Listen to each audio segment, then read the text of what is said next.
Hello everyone, welcome back to the channel. In today's video, I'm going to show you how to return an item on Depop and get a refund.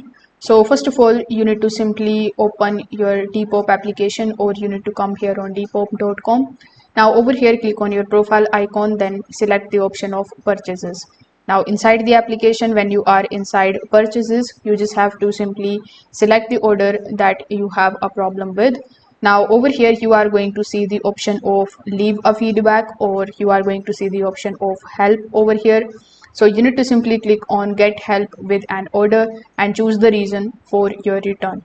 Now if the item is damaged, significantly different from the listing, counterfeit, or you have received the wrong item, you can just simply select the relevant issue on the next page and provide the clear photos of the item showing the problem. Then you can just simply submit your request and wait for Depop to review it.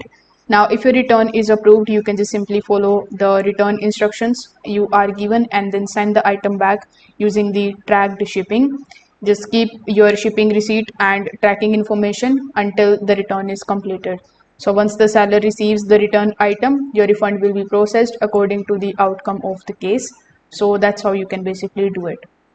If this video helped you out, make sure that you like this video and subscribe to the channel. Thanks for watching.